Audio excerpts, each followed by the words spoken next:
Anyways, good morning to you all. My name is Asiya Dua Akomia. Welcome to Prime Morning. This is the #1 morning show that will ever hit your screens. And so as usual, we bring you nothing but the best of everything, entertaining, current affairs, thrilling, fun, exciting, right here on the show. And I urge you all to please get ready to be interactive with us on all our social media platforms. On Facebook, it is Joy Prime TV. Our WhatsApp number is 055-157-5757. Today on Newsflash, yesterday, Irabna Obin, now Honorable, by the way, Honorable Irabna Obin was sworn in. But we are not really going to focus on the swearing in and all of that. The main focus for the Newsflash segment today from that particular event is the first timers. It's been a little over 6 months, I would say 7 months, that first-time members of parliament have been active in office. How are they doing? What's going on so far? What would be a word of advice that they would throw to Irabna Obin now that she is also going to end up being a first-time member of parliament? So we are going to look at that. We are going to have Honorable Maxwell Lukutor, who is going to share his experience as well, because he's also a first-time member of parliament. He is the MP for South Tong, and he's going to be here to share his experience so far and how everything is going for him. We're also going to have Dr. Rashid Draman, who is also the Executive Director for Africa Center for Parliamentary Affairs, and he's also going to share his thoughts, the overview. What does he think of the works that these first-time members of parliament have done so far? Then we move away from that, and then we also delve into a very interesting story where yesterday the Deputy Attorney General, I mean, everybody was shocked, everybody was just surprised. Well, there was an official release from the Office of the Attorney General that stated emphatically that the charges that were put on Dr. Kwabena Dufour and 7 others, the criminal charges, have been taken off, have been cleared. So Dr. Kwabena Dufour and 7 others in relation to Unibank, in relation to some theft and money laundering that he and these 7 others were charged of. The Office of the Attorney General says that they have reached a certain threshold that was demanded, that was required for these charges to be taken off them. And so officially these charges are off. So we are going to delve into that particular conversation as well. And then it's been a week since the introduction of the 1 Ghana cedi fuel levy. How are Ghanaians taking it so far? Are they okay with it? Are they excited? Are they really seeing or feeling it in their pockets in any way? We are going to hit the streets and speak with a number of drivers, commuters here and there, and see the impact of the 1 Ghana cedi fuel levy a week after its implementation. All right. Okay, so and then we have some trends for you. We have some sports for you as well. Today on the big interview, Rosemary Fellow will be seated with the co-founder of the Black Star Experience. She's an amazing woman that is doing so well, and I just can't wait to hear what she has to share in relation to her experience, her life, every single thing about her. So that will be she will be our guest for the big interview as well. So today, as usual, we have an exciting show for you. So get ready to be interactive with us on all our social media platforms. Before we get into our conversation for Newsflash, let's take a look, in case you were unable to watch the swearing in of Irabna Obin, who is now the MP for Ablekuma North. Well, let's take a look at this. Ablekuma North is represented in Parliament. For the last 7 months, it's been a battle, legal and political, with the Electoral Commission in the middle of it, where the NPP fighting the Electoral Commission and asking them to declare their candidate as winner. The Electoral Commission stood its ground for some time, but at some point it buckled and decided to do a rerun in 19 polling stations in Ablekuma North. It did hold the election, and the NDC's Irabna Obin came out victorious. And so, after 7 months, their member of parliament walked into parliament, but before she would take her oath of office, the minority did raise some objections and wanted to be heard. We in the minority want to make a quick comment, before the member-elect is sworn in. and I seek your indulgence to do this quickly. Are there legal objections that he intends to raise? What is that? And I don't think that we even want to hear what it is now. We are happy to hear it after the process is consummated.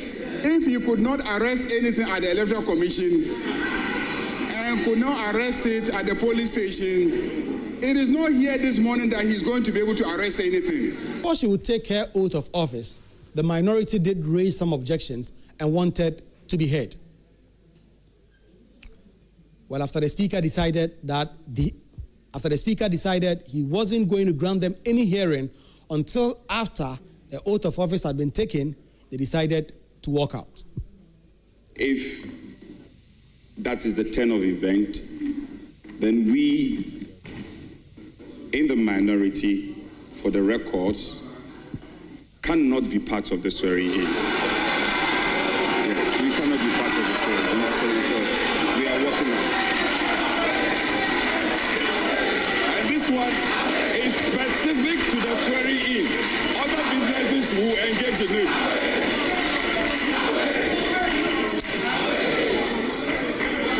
Despite this walkout, the swearing-in took place. I, Obin Arabina, having been elected a member of parliament, do in the name of the Almighty God swear. Do in the name of the Almighty God swear. With the NDC now having 2/3 majority in parliament, even without requiring the independent MPs to form this, Majority Leader Mahama Yariga says they will not abuse these numbers.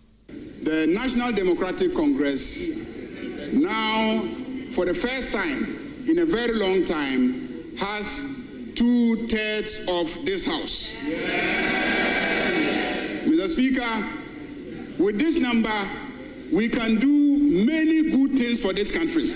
We can carry out significant constitutional reforms to make this country better. Ghanaians today have given us all the numbers that we need to reset Ghana. I want to assure Ghanaians that what President John Dramani Mahama said when he was being sworn in still stands, that the National Democratic Congress will not abuse the majority given to it by Ghanaians. We will use it wisely. Despite the swearing-in of Arabina being as the latest member of parliament, parliament is still not set. It would have been set, but for the passing of the member of parliament for Akutia, which will mean a by-election again on the horizon for a new member of parliament to take his or her seat in the chamber of parliament. Reporting for Joy News, Kwiku Asante, Parliament House. And what I would say is congratulations to Honorable Arabina Obin. Officially, she is the Member of Parliament for Ablekuma North, and yesterday was her swearing in. But before we go into that particular conversation, another update which I did speak of early on was the fact that the charges that were placed on Dr. Kwabena Duffuor and 7 others in relation to theft and money laundering and some other charges have been taken off him, and, well, they term it in law as nolle prosequi. And so let's take a look at the official statement from the Office of the Attorney General. Let's read exactly what led or what exactly did Dr. Kwabena Duffuor and these 7 others, what did they fall under to qualify them for the charges to be taken off them. And so we are going to take a look at all right, so let's read the press release from the Office of the Attorney General and Ministry of Justice. So it says that the Honorable Attorney General has today entered, so this was July 22nd, which was yesterday. The Honorable Attorney General has today entered a nolle prosequi in the case of the Republic versus Kwabena Duffuor and 7 others. While the exercise of this prosecutorial discretion requires no explanation under law, the Attorney General, in the spirit of accountability and transparency, considers it appropriate to provide the public with a rationale behind this decision. As may be recalled, the Republic versus Kwabena Duffuor and 7 others case formed part of a broader set of prosecutions arising out of the financial sector cleanup exercise, which the state has been undertaking since the year 2018. The central objective of these prosecutions has been to ensure accountability for public funds and, more importantly, recover losses occasioned to the state through various alleged acts of financial impropriety. In pursuit of this objective, the Office of the Attorney General, in collaboration with other relevant state agencies, established a threshold of 60% recovery of the alleged losses to the state as a condition for reconsidering prosecution in specific cases. Following prolonged negotiations and engagements, the accused persons in the Republic versus Kwabena Duffuor and 7 others case have met this recovery threshold. Accordingly, in furtherance of public interest and considering the significant recoveries made for the state, the Honorable Attorney General has satisfied himself that continuing with the prosecution will not serve any additional public purpose. This decision, however, does not imply an absence of wrongdoing, nor a vindication of any conduct. It is a pragmatic step in line with the overarching national interest of recovering state resources. The Honorable Attorney General remains resolute in his commitment to upholding the rule of law, protecting the public purse, and pursuing justice in all matters of national importance. Thank you, signed Honorable Dr. Justice Ramsai, who is the Deputy Attorney General.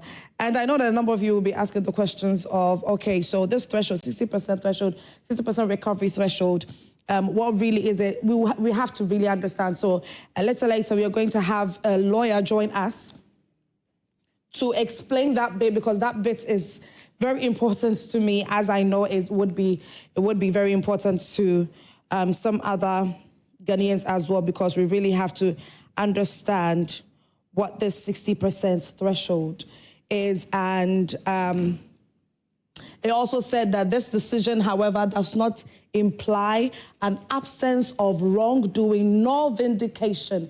And so what does this mean? If all charges have been taken off Dr. Kwabena Duffuor and the 7 others, and it's saying that it doesn't imply absence of wrongdoing or vindication, or really doesn't mean. So we're going to get into that a little later when we are joined by a lawyer. But before we do that, let's read the newspapers. Let's see what the newspapers are reporting this morning. So get ready to be interactive with us. What are your thoughts in relation to this particular case and this update? Is this something that you were expecting? Does it excite you in any way? Are you satisfied with what the Office of the Attorney General has put out to the public? So with the newspapers, let's start off with Today newspaper. Today, on the front page, we have USA Bank regulator declares GN Bank in Chicago safe and sound. Oh, that's exciting, isn't it? So the United States Department of the Treasury, through the Office of the Comptroller of the Currency, has declared GM Bank the only wholly African-owned in the USA, safe and sound. In a letter to the directors of the bank on June 30, 2025, the OCC officially terminated the consent order placed on GM Bank, Chicago, Illinois, USA 2020. The OCC initially placed the consent order on the then Illinois Service Federal Bank in 2015. This was renewed in 2021, the bank renamed GN Bank. The consent order was initially issued to ensure that GN Bank, like all financial institutions operating within the U.S. financial system, adhered to applicable laws, regulations, and sound safety and operational practices. Exciting, isn't it? Okay, all right. So when we go to the page 10, we have some entertainment stories where Carl Clote cries over lack of financial support from the church. This is a conversation that, is had over and over and over again, and we do not know exactly what is going on wrong, but Let's hope for the best in the future. And a very sad story that happened over the weekend. The Cosby Show star Malcolm Jamal Warner dies at age 54. Oh, very, very heartbreaking. It's so sad. All right, so these are some entertainment stories from the Today newspaper. Let's move on to the next newspaper. Daily Graphic. Daily Graphic, on the front page, we have children abandon school for marijuana farms in Volta region.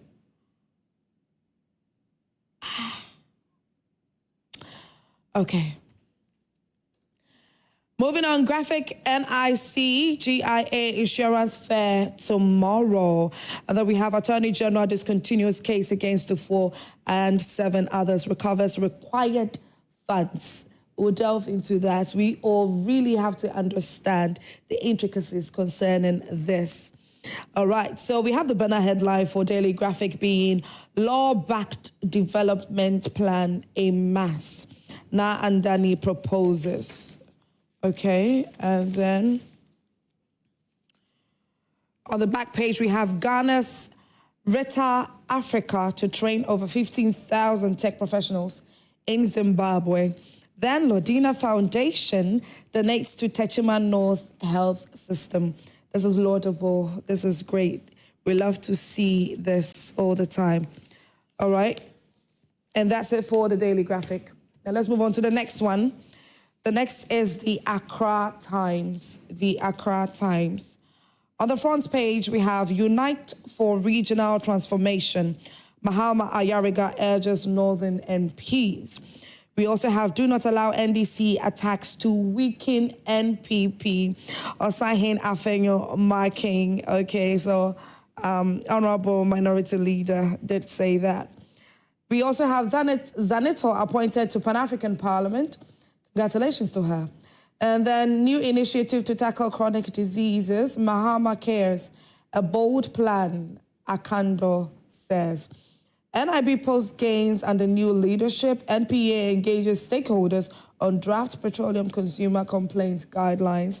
And then we have Be Who You Are. Bagman tells Ablekuma North MP. Okay. That is also one conversation that we are going to have. If you remember, I mean, in 2024, the 2024 elections just saw a whole new wave where new MPs were sworn in as members of parliament, and it was exciting, it was refreshing. And one of the major things that Ghanaians were saying that it looks like, some Ghanaians were saying that it looks like Ghanaians were hungry for something new, for a fresh start. And so it affected, it was seen in various constituencies through their voting. And so we had a number of new MPs or first-timers. And so it's been 6-7 months of being in office. 6-7 months of being in office. And the question that we are asking at the moment is, how is it going so far? And, you know, and all of that. And so please, I urge you to kindly get interactive with us on all our social media platforms. On Facebook, it is Joy Prime TV. Do not forget to hit the share button. It's very, very important that you hit the share button. And then also our WhatsApp number is 055-157-5757. All right, so ladies and gentlemen, now let's go into the Noli Prosequi. Can we have the statements back on so I can delve into asking the required questions that I know that my viewers would also want to ask. So I have joining me on phone Christian Mom Hesse, who is a lawyer. Good morning, Christian. Good morning. How are you doing? I'm good. Okay, all right. So, Christian, yesterday, this, should I say, exciting, very interesting news hits our socials, hits our phones, that the charges that were placed on Dr. Kwabena Dufo and 7 others have been lifted or have been taken off. But I want you to help us really understand the bits that states the threshold of 60% recovery of the alleged losses to the states as a condition for reconsidering prosecution in specific areas. Can you please elaborate, throw some more lights on that area for us? This is the Learned Attorney General said that. Good morning, Leonard. Anyway, the Learned Attorney is one of three. Chris, pardon me. Can you please reposition yourself? It seems the line is, the network is breaking up. Can you hear me? Yes, please. I can hear you now. Yeah, what I'm saying is that the Learned Attorney General's position has become one of clarity in the sense that he is more minded about recovering the loot, so that his position is that even though he has updated the proceedings, it does not stand to light that the offenses that the persons named therein have committed have been absolved of them, and that it is a matter that when he desires to, he could visit it. So in the meantime, he hadn't said no to withdraw those charges while they continue paying the recovery, and it is because they have shown good faith in paying back those funds, public funds that has been wrongfully appropriated. Okay. All right. So now let's go to the bit where it states in the press release that this decision, however, does not imply an absence of wrongdoing nor a vindication. So if they have met this threshold, this 60% threshold, and you just said, you just mentioned that they, of good behavior, if I should put it that way, they have satisfied the requirements of the Attorney General, and so the need for the charges to be taken off.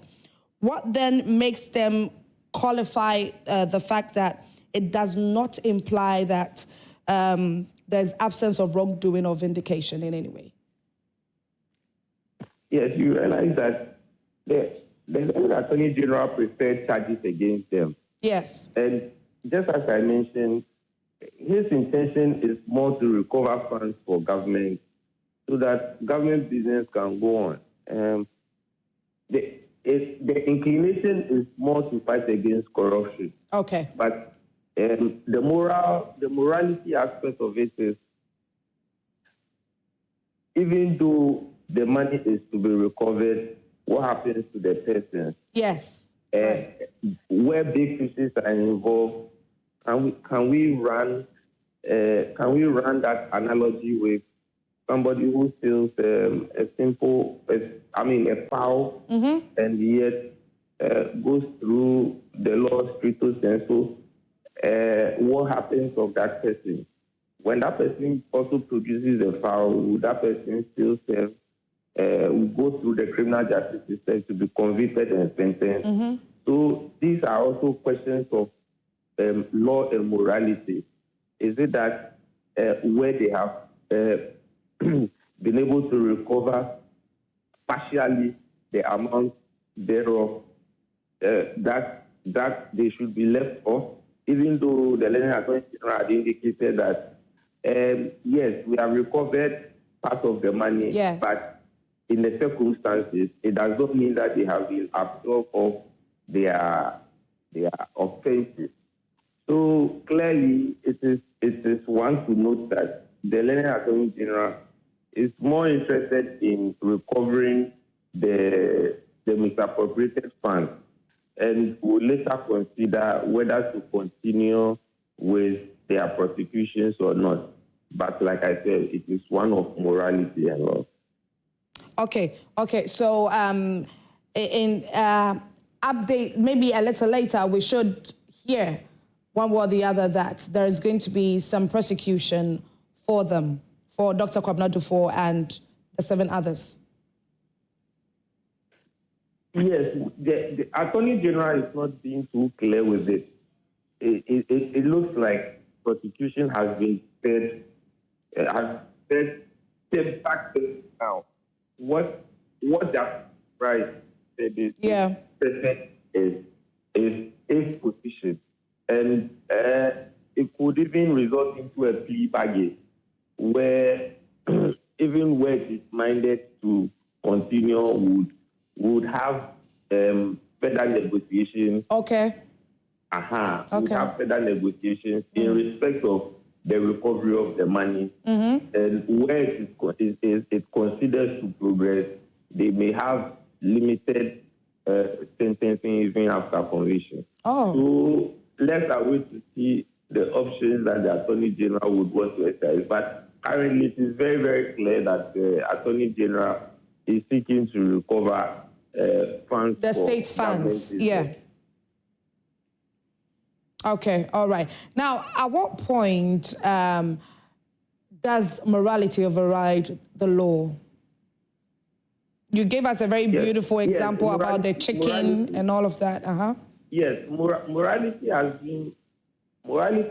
been intertwined with the law since the inception of rules. And in time past, I will not bore you with legal theory, but in time past, we have had the positivist and the natural law run parallel. But at a point in time, the positivists believe that the law is what it is, and it is not what it ought to be. And what it ought to be is defined to be morality. And that was led by Fulham, and positivist school was led by Professor Hart. Now, at the end of the day, both legal theories believe that positivism and natural law have a convergence zone. Okay. And that is what we call the inner morality of the law. And in that, it is believed that there is a certain threshold of morality in law. Now, the analogy that I run by it is that in the situation where we are looking at recovering funds, will it be just that as compared to that of someone who stole a fowl? Positivists would say that irrespective of the whether you have recovered or not, the law is the law. As these days, we hear people say the mantra. So let's still prosecute them to the latter. But we realize that the learned Attorney General is looking at recovery and prosecution in a possible or a probable future date. And that brings that part of morality in it. So let's see the options the learned Attorney General would consider and work to inform on the way forward. But it stands to say that at least he's fighting against corruption. And would you stand on that to say that Ghanaians should look at that in particular and not think that, justice has not been meted out in any way, the right thing hasn't been done in any way, because obviously the goal for the Attorney General is to recoup or take back the state funds that were lost? So that one again too becomes another point, because in jurisprudence or legal theory, we have what we call utilitarianism.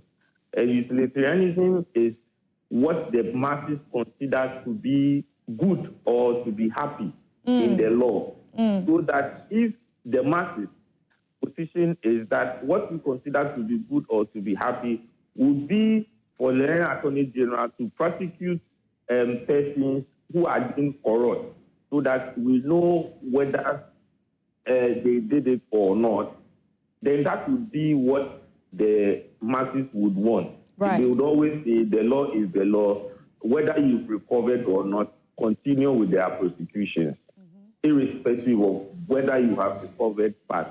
So the legal dynamism continue, or the legal theory underpinning the law continues. And one would say that, yes, the Attorney General should not stop there, but given all these legal theories that I've read by you this morning, the Attorney General should shudder to move on to recover and have prosecutions as well. Well, what would be something that you would tell Ghanaians in relation to this particular case? Because a number of us have been highly invested in it since 2018, I believe. Basically, what I'll say to Ghanaians is that we should assess more, we should dissent more.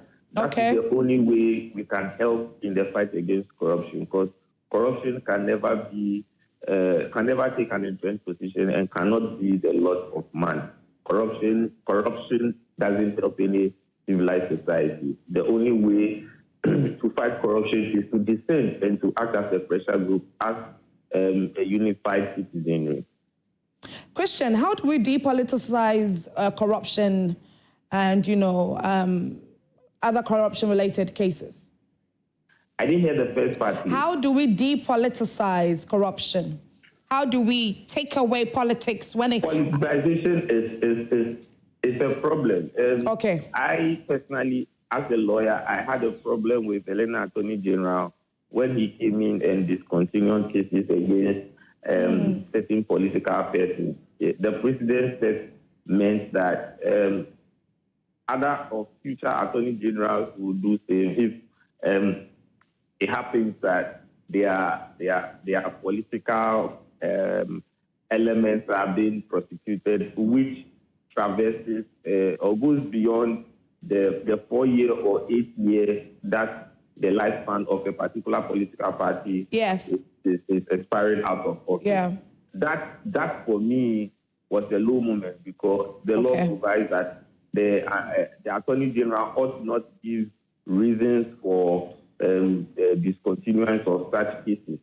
And when we say we are fighting corruption, such elements or such impressions does not help, but it only indicates that there might be some political underpinnings. Fighting corruption, irrespective of political idiosyncrasies, basically means that there should be the will, because forever there will be a government in power since we have signed that social contract. And that who is in power should ensure that the political will is wielded, because there will definitely be accountability derived of it from the masses. Do you see the light at the end of the tunnel in relation to depoliticizing corruption in any way here in the country? We can only hope. Because when it comes to politics, it is not a relativity equation by Einstein, where we know that black holes exist. But with politics, there are always uncertainties. They'll come, just as we are seeing, there's inundated prosecutions ongoing with respect to looted funds. One would say, or we would say, that it is good, but it should not be limited to one political party. It should cut across, and that would impress on the masses that yes, the Attorney General is really doing something. And I must also comment that the fight against corruption is being waged well, but we should guard against political idiosyncrasies. Okay, so the fight against corruption, would you term this as a step in the right direction in any way? Looking at how, you were harnessing on the aspect of the funds that were lost being recouped. So do you see this as a step in the right direction in the fight against corruption? Oh, I mean, one step is better than no step. So it is a step in the direction. And I only would pray the learned Attorney General to do more to recover funds and to implement the oral. I think there was the oral committee right after the elections, which Martin Pebu, lawyer, and others were involved. So Attorney General is basically enforcing those things and going after some old files that he believes there is something to look into. So yes, like I said, it is better to have a step than no step at all. And a step shows that there is a particular direction. We can only impress on him to do more. Okay, all right, Christian. Thank you so much for your time this morning. Is there anything you would want to say in relation to this before you go away? Just as I said early on, as citizens or our citizenry, we should keep putting on our asserting might so that we get the right results from government. All right. In respect of the fight against corruption. Okay, Christian, thank you so much for your time this morning. And Thank you for having me. All right. And thank you for helping us understand the legal side and, of this whole case. Thank you so much for your time.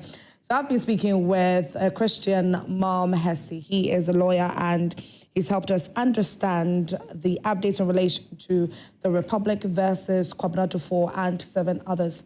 And now the great news in relation to this is that the cases have been taken off Dr. Kwabena Dufour and 7 others. And so we wanted to really understand what it meant, looking at moving forward, what would be what we should expect. And so he breaking down the press release, he's made us understand that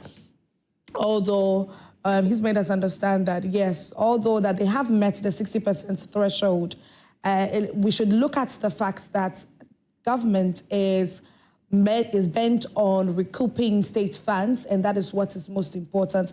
And so if Kwabena Dufour and these 7 others have met the 60% threshold, then there's a need for the discontinuation of this case, and therefore that's the conversation, or that's the explanation that he brought our way this morning. Anyways, okay, so let's move away from that and let's go to Honorable Irabena Obin's swearing in from yesterday. Congratulations to her again.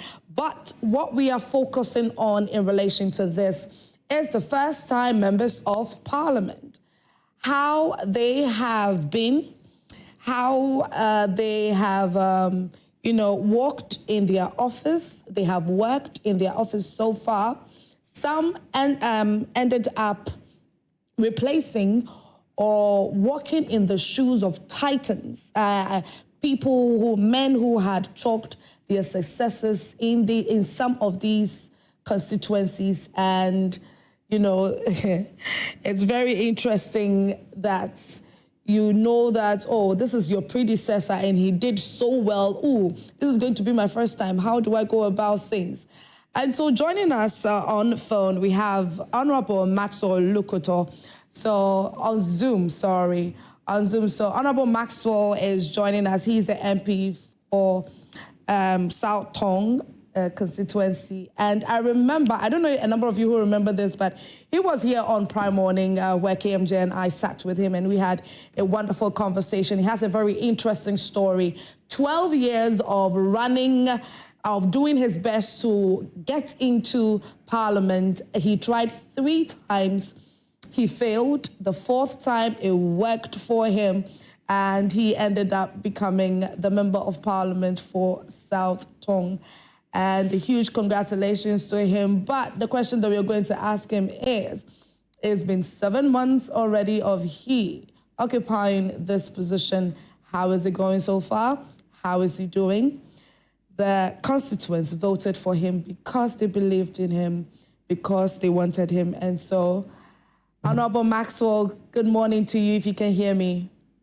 Good morning, my dear. How are you? I'm doing good. Yes, I'm doing very well, and I'm excited to see you again. Also excited to be with you this morning. Good morning to all of you, and good morning to my constituents. All right. And thank you for being here. Now, it's been 7 months since you gained your seat. 7 months of you being the MP for South Tong, being a first-time Member of Parliament.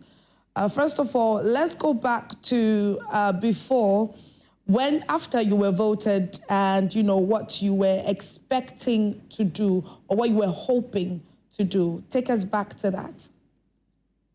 So, good morning, and my constituents, Sugakofet Eflosokwe, Aduto Davala, and all the places in the constituency. Apparently, I can mention the names of my communities from A to Z. Wow. Because I can just do a geographical mapping and do that. Yes. Good morning to everybody. And good morning to anybody else anywhere listening to us.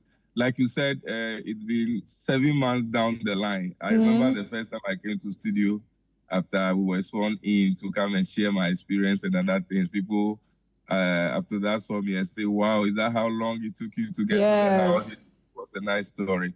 I must say that because I have been nurturing the idea to get to Parliament for those number of years, I had conditioned my mind about some of the things. But like a new community, I remember the first time I went to university, everything was new and you had to find your feet and all that. So same thing, the Parliament House is a big place. A lot of workers, a lot of places, and you need to take time to appreciate what it is. And a lot of honor, of course. So people see you, oh, you are the member of Parliament. And you say, oh, you defeated this man. Oh, you've been there for 60 years. How did you do it? Yes. That kind of thing. Yeah. And so we went through all that, and to the stage where we had to be oriented about where you go, what you do, what you say, how you say it. And sincerely on the floor of Parliament, to stand and speak, it is not a joke. It's like some pressure from nowhere. So even to rise itself to catch the eye of the speaker is a challenge. Yeah. And to catch the eye of the speaker to speak, you don't know what language to speak, because unlike on TV, on radio, there are so much we could say, the host will say, this one is not it. But there are strict words to use. If you don't use the words appropriately, you will find yourself wanting. And so we had to go through learning. And I must say that so far, so good. The last time I was on the floor, people called after to ask whether I'm sure I'm a first timer, because what I'm doing, they think that I've been there before and all that. So it is by the grace of God. I must thank God that we have come this far by grace. Challenges, yes, they are there and they are still there. Now you are a member of Parliament. You have a lot of staff around you. You have a lot of parliamentary staff. Where you go, what you do, how you do it, how they see you, how you see them, how you relate with them. It's all a challenge. The speakership, leadership, they say go here, don't go here, do this, come here, go to committee meetings. And so too many things to do at the same time. You have to choose what to do and how to do it. Yeah. And sometimes, nobody is there to guide you. This is what you must do. This is what you must not do. It's like you are in your own world and you have to find your way around the whole place. And sometimes it becomes quite frustrating. A few months before we rose for the first recess, I remember some medical team came and they were testing us, our BP, sugar, and some few things. And I remember that they tested one guy and they say his BP is high. Then another guy exclaimed, how can you be in this house and not have a high BP? Can you imagine? Right. Because constituents are calling you, the house, things have not been sorted out. You know, as a parliamentarian, some things should be given to you or provided, your office, your vehicle, your movement, residential, accommodation. You know, people are coming to Accra for the first time. And how to even get a decent accommodation is a challenge. Right. How much you're going to be paying. So too many things plaguing you and you are not too sure how to get through. Fortunately for some of us, we have our own home. We have some fairly good vehicle to use. And we have some few guys around us to aid us. And so it's not been too bad. And I think I am integrating myself so well into the parliamentary system. First of all, what you do is you need to make laws. And it took some time for us to learn, because as a first timer, you need to learn. And you know, you are not a lawyer. Lawyers have a way of, when it comes to lawmaking, to kind of want to intimidate or other. So sometimes they write the bill, they bring it, you need to discuss it, you need to correct it, you need to look at it. Sometimes you rise to speak about a particular thing that you feel strongly about, they will just tell you this is a drafting language, that is how it is done. Sometimes it's frustrating, but if you want to really do it, you need to get out of your shell and also speak your mind freely. Some of them, they look at it, they say, fair, what you are saying is good, we need to look at it. And it makes you happy that at least you're also contributing to lawmaking. Oversight, you are in committees. You go to committee meeting for the first time, you don't know how things are done. So you need to listen, you need to wait, you need to watch and see the seniors, how they are going about it, so that the next time you also have the opportunity, then you play the game. So it's still a learning stage, and we are finding our feet. Honorable, I'll ask you a question in relation to looking at the seniors. I'll ask you that pretty shortly, because early on, you mentioned something about nobody guiding you or telling you, oh, do this, go here, do that. You're all on your own and all of that. I'll ask you something in relation to that, but please hold on.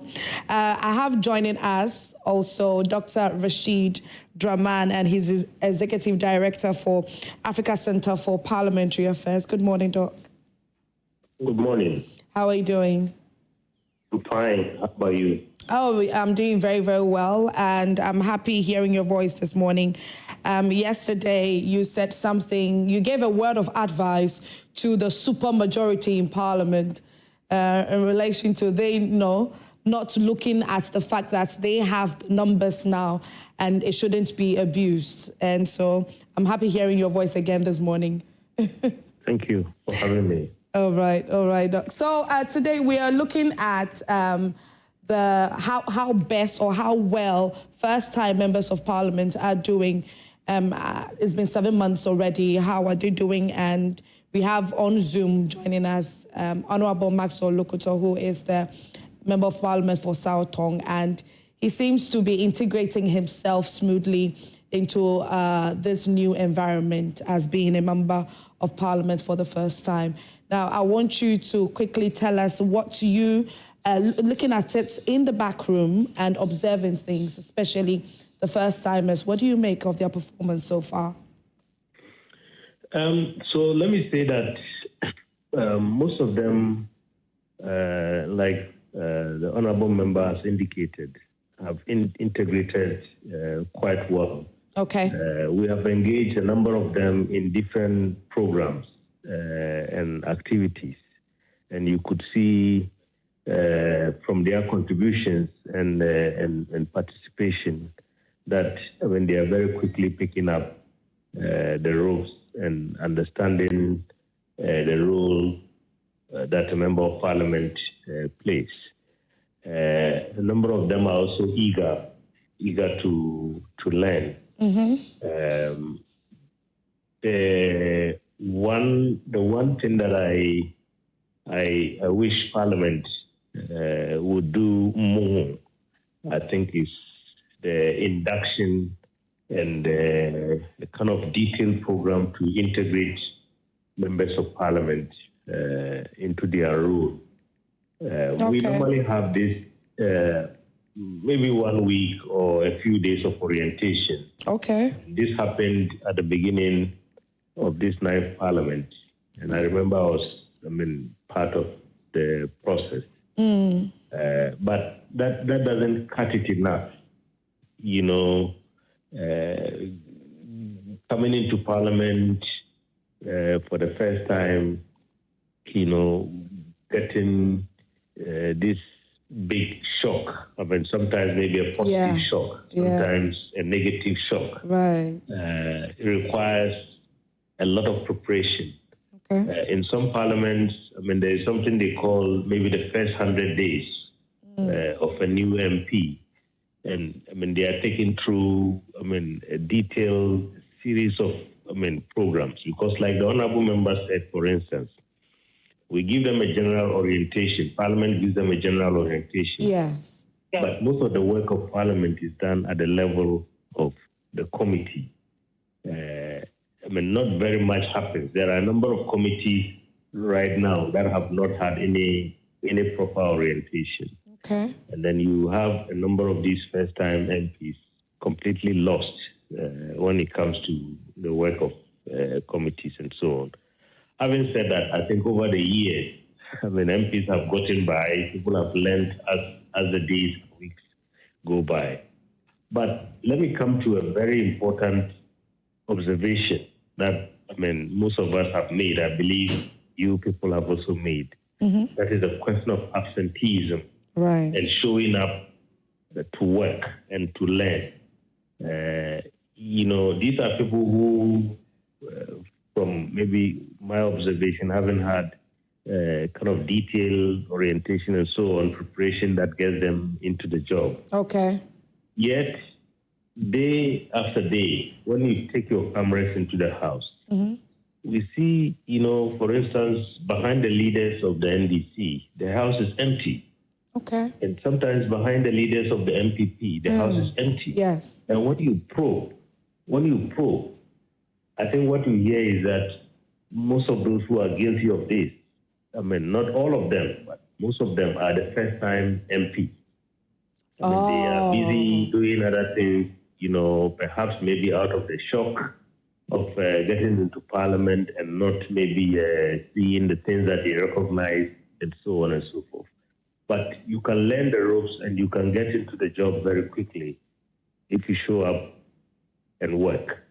And I think that for me, that would be my very strong advice to, the first-time MPs. They should mark their time, learn to be good parliamentarians. And I believe if they want ministerial positions or other positions, their work will speak for them. Like we saw, most of the ministers today, they were ranking members in previous parliaments, and they demonstrated what they can do. But that did not come just by not showing up to work. Okay. That came by them attending to parliament regularly and diligently doing their work. Honorable Maxwell mentioned something early on when he was making his submission, speaking about sometimes, you have to stand up in parliament and make a submission, being a first timer, you wouldn't know exactly how to communicate, and, it's like you're quite nervous and all of that. So I don't know if that could be also one of the contributors to they not quite being scared, and so, let me just stay back a bit and see what would happen. Yes, indeed, that's part of it. Right. Including even, if you remember, a few weeks ago, the Right Honourable Speaker made an announcement that Parliament is going to try to see how, systems will be put in place to allow people to contribute in the local languages. Okay, yes. But sometimes English is limited for many people.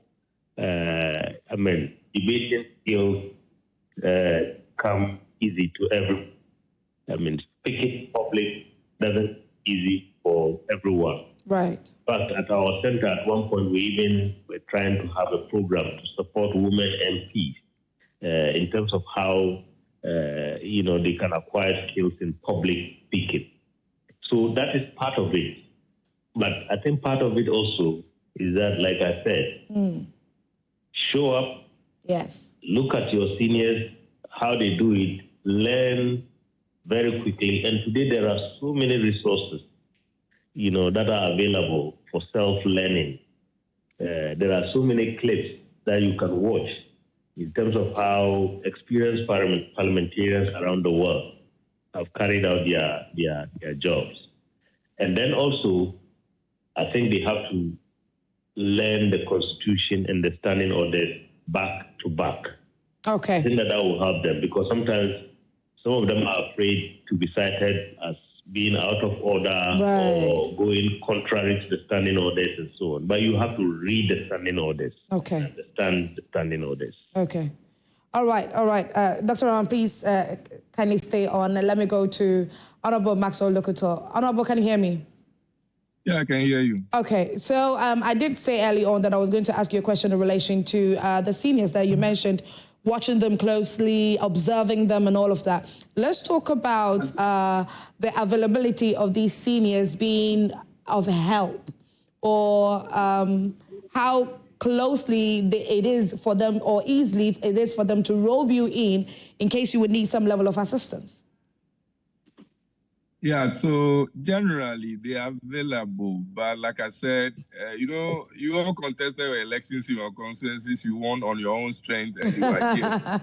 You don't expect it to spoon feed you. Okay. And so they themselves, they are some of them being second, third, fourth timers. I'm also looking for some other things. For instance, he's looking to be a minister of state. What time does he have to sit you down and be coaching you? And so you need to learn by yourself. Of course, sometimes you find time to approach some of them, and you find them, they will give you some tidbits here and there. And so it depends on the relationship you'll be able to couch with. I remember when I came, I went specifically to one of them, sat him down, and said, look, bro, I am a first time. I want to learn from you. I want to be like you. I want you to be my mentor. Yeah, okay. So I spoke to him heart to heart, even though he's not had all the time to sit down with me an hour, two. But sometimes I go to meet in 5 minutes and he tells me some few things here and there because he's also busy. And so you really don't expect anybody to have so much time. Like Draman said, they were part of the people who gave us the first training in Volta Serene. And it's a weekend program. We have some other few ones here and there, but we need to deepen this teaching and learning so that people can get themselves into the job. Some of us, maybe because of our media engagement in the past or even now, makes us at least being able to close our eyes on some things and shy away from some of the things that may happen. Like you said, you can be ruled out of order, and it's demeaning. And so sometimes, if you don't have the heart, you won't be able to dare to do it. But some of us will do our best. About this late absenteeism, it's one of the things that some of us are particularly not happy about. I am a type of person who, when I say I want to do something, I want to do it with my all. And so even to the peril of my health, other things, I try as much as possible to be where I have to be at work time. And so I have some of the seniors asking me, apart from few of you who we always see around, where are your colleagues? And I tell them that everybody has his own challenge. But sincerely, we have challenges that we have not yet overcome. Mobility is a problem to most of them.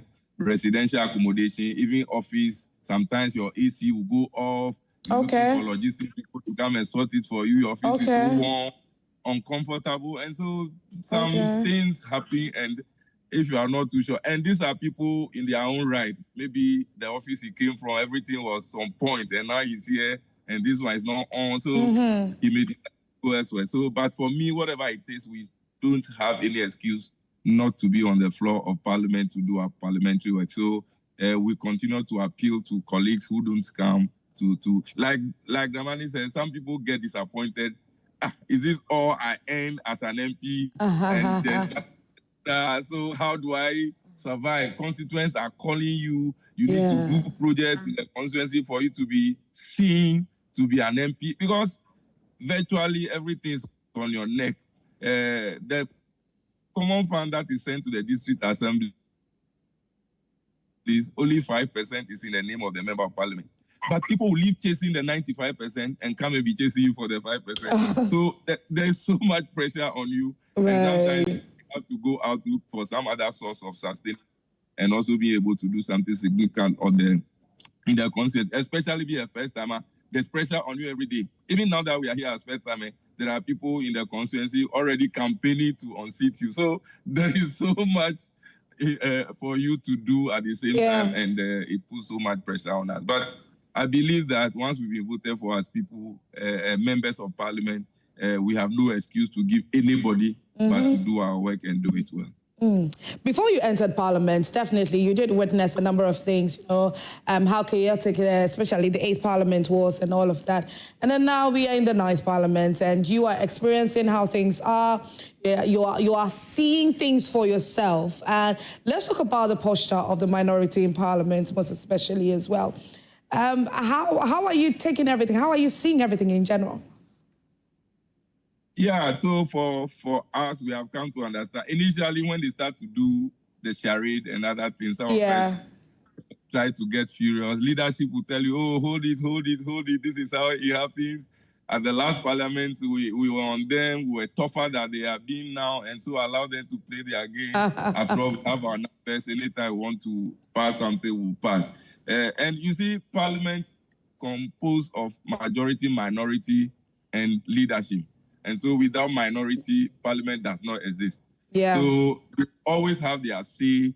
And then when it comes to having your way, it's then boils down to vote. And so we have been told to learn to accommodate their excesses. Sometimes they go overboard and you can go as furious as anything, but you have to hold your cool. But beyond the floor of parliament, remember, we are in in committees. And when you go to committees, there's no NDC, there's no MPP, there's no other party. It is parliament. And so there we are colleagues, we are friends, we are thinking alike, we are thinking together. So gradually we are getting to know one another, and that strict, extreme politicization of issues doesn't continue like that. You go to the coffee shop and we are all together, seated, eating, drinking, and doing those things because we are colleagues, members of parliament. And so it's only when we get to the chamber that we have to take sides, especially depending on the issue on the floor. Somebody sees it the other. For instance, yesterday when we were discussing this Mahama Cares bill, minority feels that we can't take 20% into it. And we feel that that is what cabinet has approved. And so let us go with that. So sometimes you see debate and argument, but beyond that, they know that no matter what they do or say, we'll still have our way. And sometimes we need to think along. When they bring something, you look at it reasonably. Oh, does he have a point in whatever he's saying? And so you look at it, and if you think that there's something worthy of noting, you will do it. So it's not always the extreme. Sometimes we compromise on the issues. Okay, all right. Let me come to Dr. Dramane. Now, Doctor, early on, you did say something in relation to there being enough time when it comes to the induction and detailed program to, integrate members of parliament and all of that. What would you say should be a number of time? How much is enough from your outfit or from your perspective? There's that all parliaments. And there are places where, before you show up on the floor and, speaking, before you utter the first word, at least you have been more than a month of induction and some, of course, that of resources. Doc, pardon me, the network is breaking a bit. Is it possible to reposition yourself? Okay. Yes, please. Can you hear me now? Yes, please. Yes. Thank you. Okay. So I was saying earlier that, in some jurisdictions, before you show up on the floor of the House and utter the first word, you need more than a month of detailed kind of training program designed to help you to be an effective member of parliament.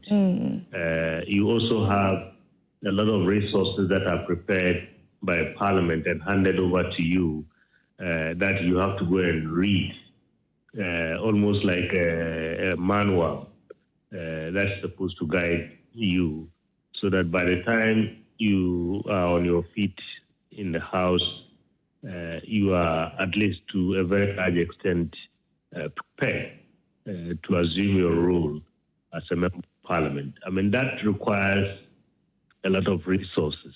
Okay.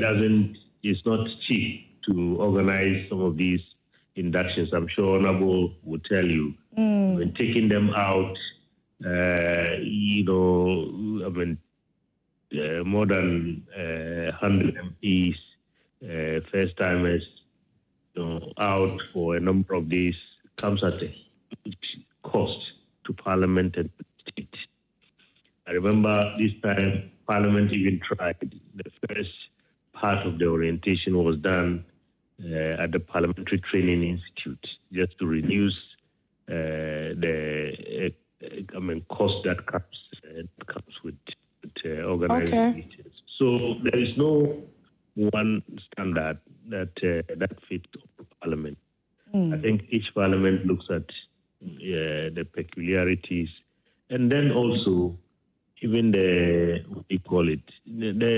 background of MPs, first-time MPs, because not everybody comes with the same kind of level of education, job experience, and skills. There are some who need more hand-holding than others. And all these are taken into account when induction programs are being organized. Okay. All right. So, Dr. Dramane, Yesterday, after the swearing in, a word of advice that Right Honourable Speaker of Parliament, Alban Bagbin, told Arabina Oben was for her to be who she is, saying that be who you are. What would be that word of advice that you would also give to her? She's a fresher. She's also, a first-time member of Parliament. What would you tell her? I think the word of advice from the Speaker is right on point. Okay.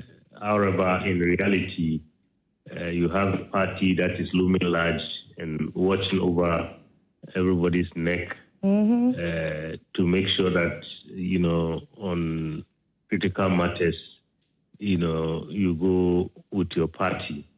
You have, a lot of interests that are at stake, particularly in her case. She went through this, very turbulent elections, a number of times and so on. Who paid for this? We don't have, accountability and transparency in how elections are funded and campaigns are funded in this country. A member of Parliament generally gets in there, and then he or she finds himself face to face with the reality of, who do I truly represent? Who do I truly pay allegiance to? Yeah. Yesterday she swore to uphold the Constitution and work for Ghana. And that is what all MPs and politicians are supposed to do. Yet, in reality, you see them, being swayed towards more of the interest of the party and the interest of the leaders, the president, and so on, in the compass that guides them. So, a very good advice from the Right Honourable Speaker. However, in reality, I think I don't know whether she can truly be herself. Be her own person. We would like to see MPs truly being themselves. Right. In some instances, saying, "Look, on this one, I'm with my people, and not with the party." In her case, also, apart from what the Right Honourable Speaker admonished her to do, I think she's a late comer. Yes. So she has missed all these months programs that we have talked about. So she needs to do a lot of work in order to catch up with her colleagues. She needs maybe to do a lot of self-learning. And if I were in her shoes, I would quickly look for mentors. I think both from the female caucus and then also from the experienced members of Parliament. I'm happy you actually said this one in particular, because the next question I was going to ask you in relation to, godmothers, godfathers, how they can help to reshaping the mindsets of these first-time members of Parliament. I didn't hear that. Can you hear me? I didn't get the question. Yeah, so I said that I'm actually happy that you have mentioned that if you were to be in her shoes, you would quickly get a mentor, that would guide you and all of that. So I said that the question I was going to ask you next was in relation to having godmothers or godfathers who would help reshaping the mindsets of these members of Parliament. Like how important that is.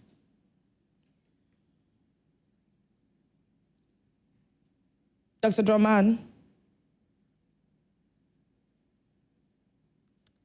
Hello? Dr. Draman, okay. Yes, can you hear me? Yes, I can hear you now. Yes. Yes. So I think I said the rule of godmothers and godfathers cannot be overemphasized, in political aspects. Yeah.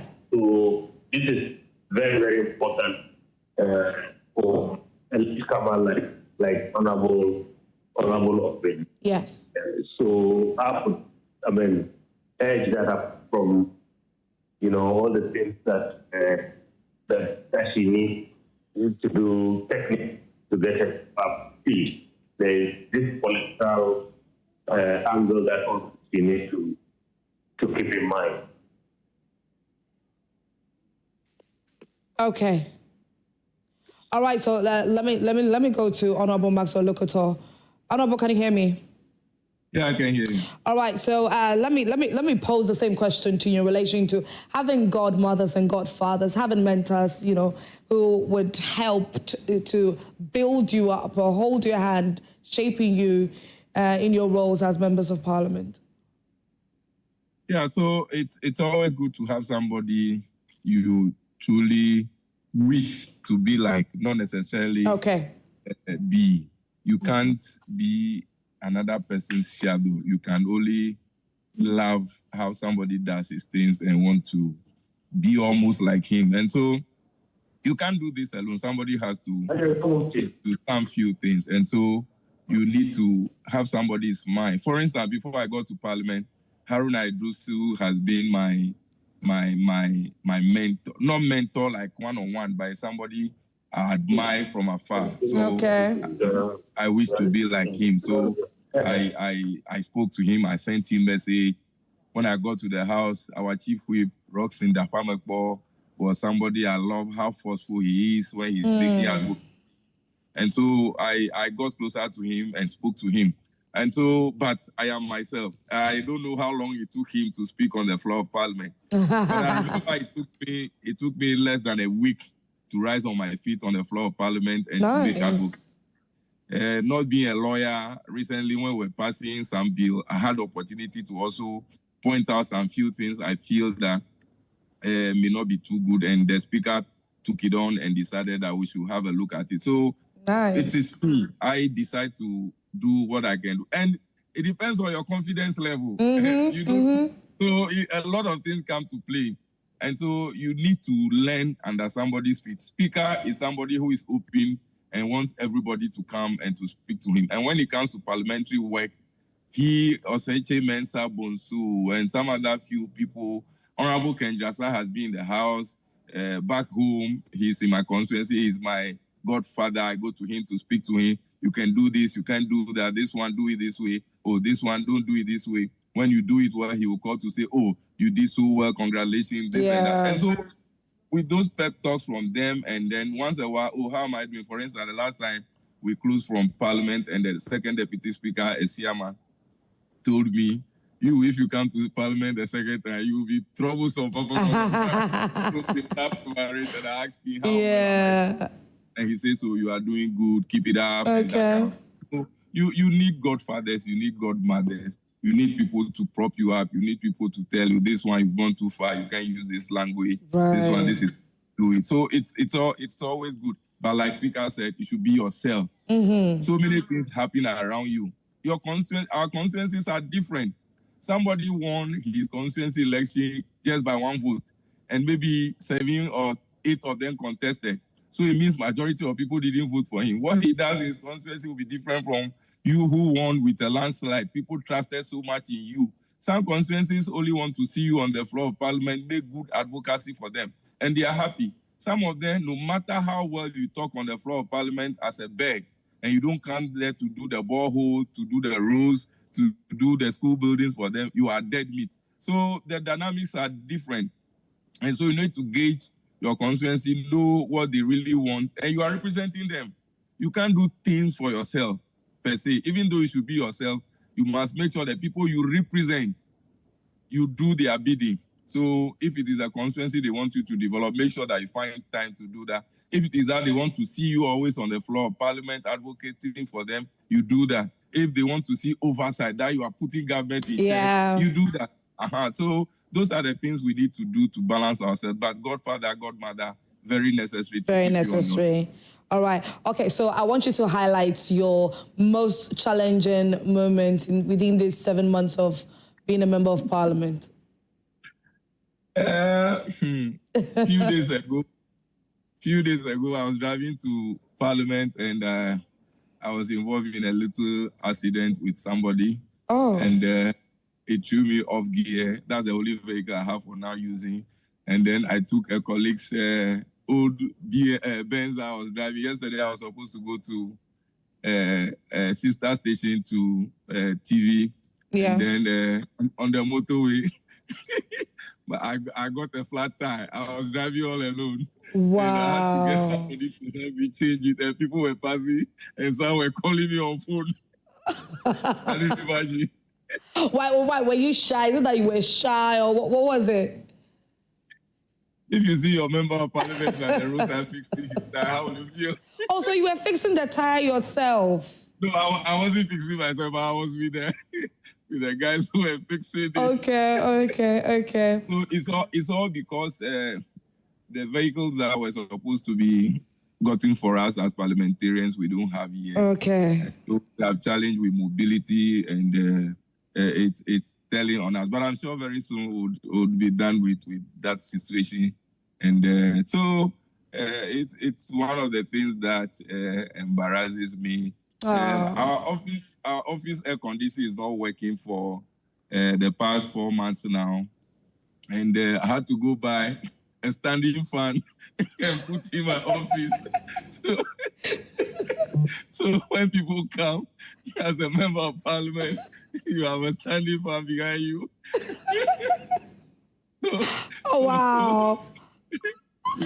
You have some of these few things, and life goes on. You can't do otherwise. You need to learn to cope with situations. But for me, all in all, I have elected to be a member of parliament.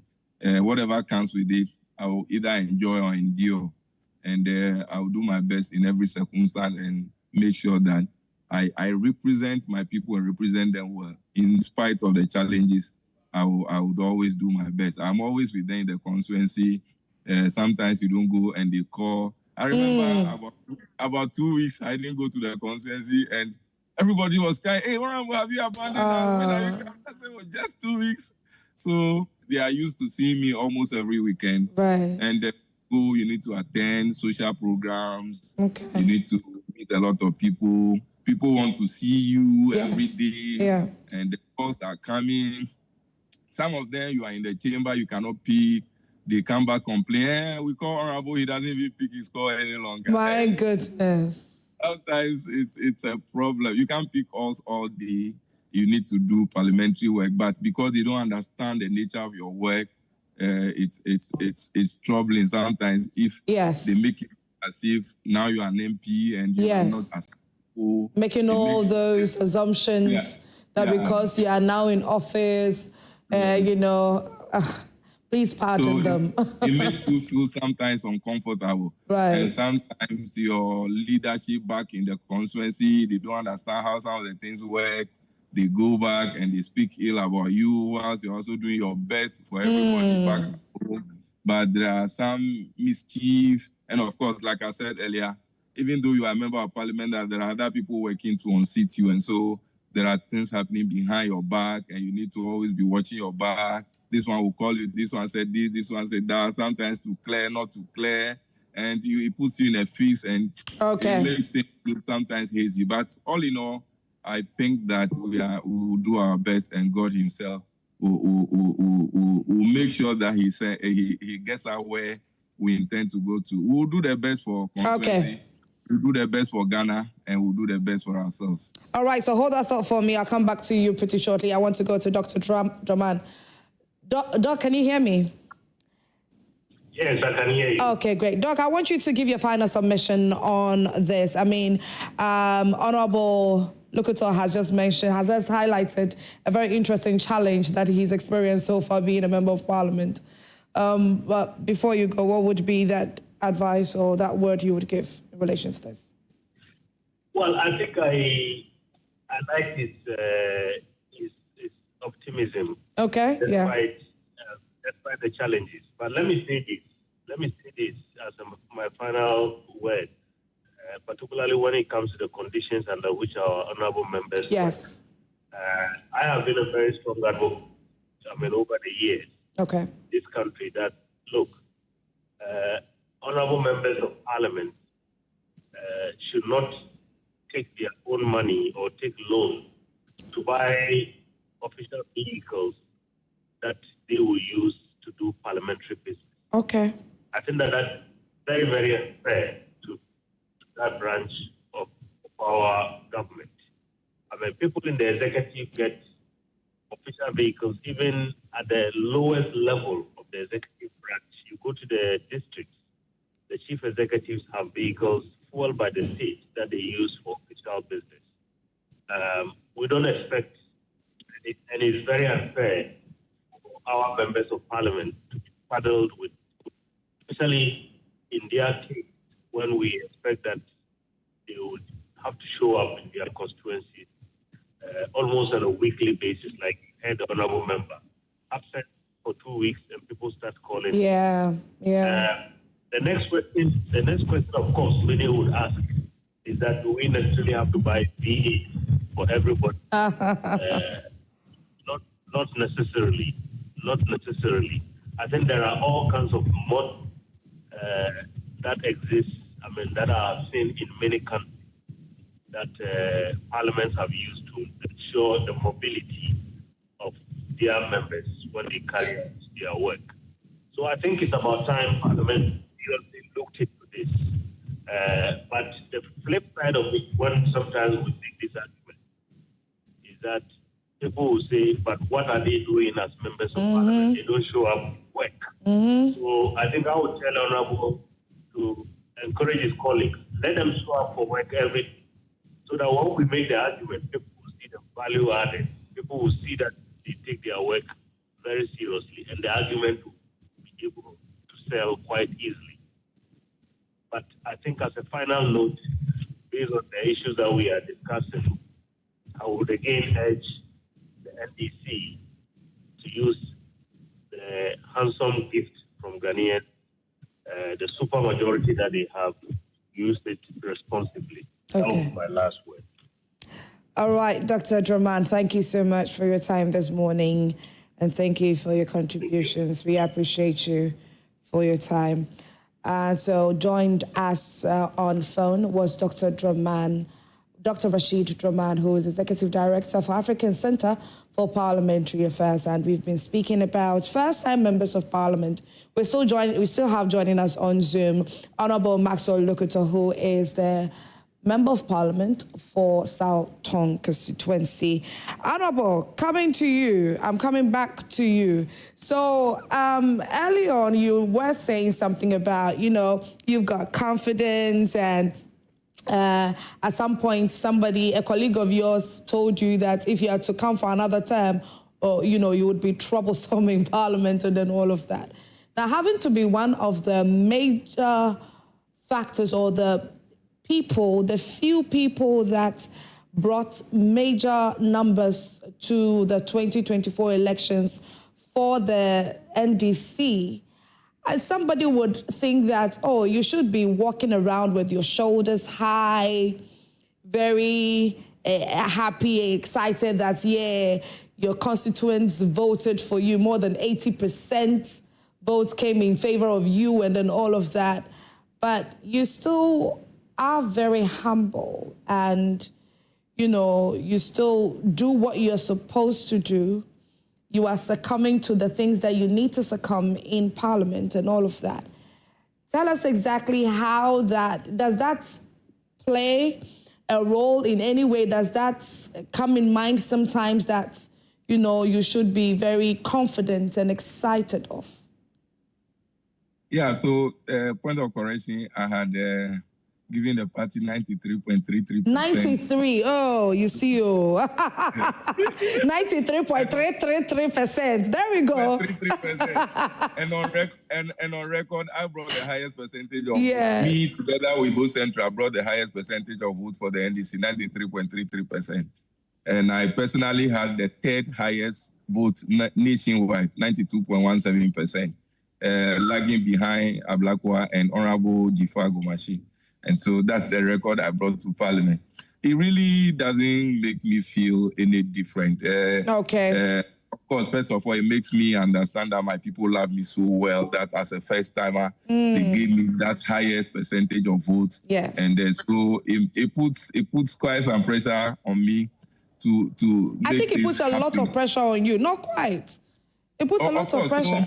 Yeah. So both the NDC, the MPP, and all other smaller parties in the constituency trust that you can do this job, and they have voted for you overwhelmingly. And so you need to cut across all divide. You play with all of them, make sure that you satisfy them, the youth, the middle age, the elderly. And so sports, education, infrastructure, agriculture, social life, job opportunities. So everybody is calling every time they want to meet you, they want to speak to you, they want to understand how things are going, they want to see when they will get their share. And so the pressure is... When they will get their share of what, exactly? Their share of the national cake.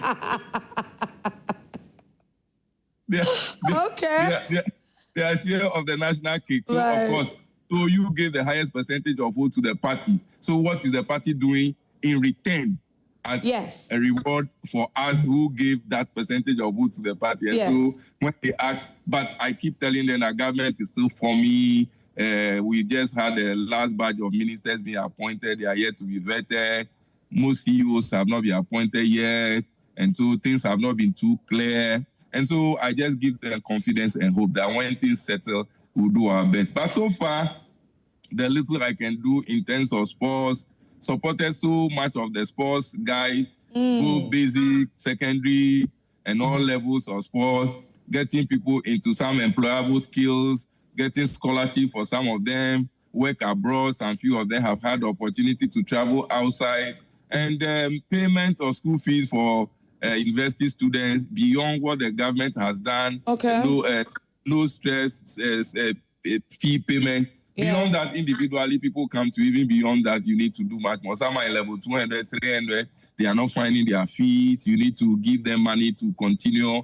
And so those ones we have done. And seriously, I see the challenge being there, but I am up to it. And I am just encouraged that what I have been able to see here and feel so far, so good. I am excited to do so much. I am personally going to agree to encourage most of the youth to also take up farming. I am doing cassava and then beans as I speak. The first farm is about 12 acres and over. And I'm going to do more. I've gotten some equipment to help us till our land.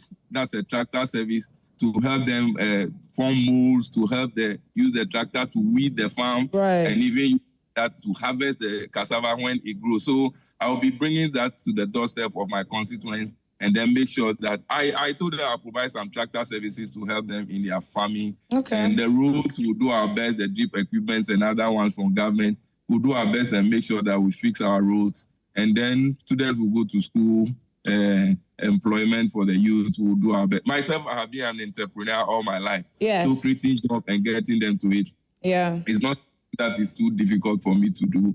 I will do my best and ensure that we do it. So, my dear, it's tough. First time, we call it level 100. You are in level 100 indeed. The troubles are real. But you need to be tough to be able to overcome them. So, we're doing our best. And I'm happy Raman has cautioned us and has made some advocacy for us. People think that you go to parliament, you eat free, you drink free, they give you car, they fuel for you.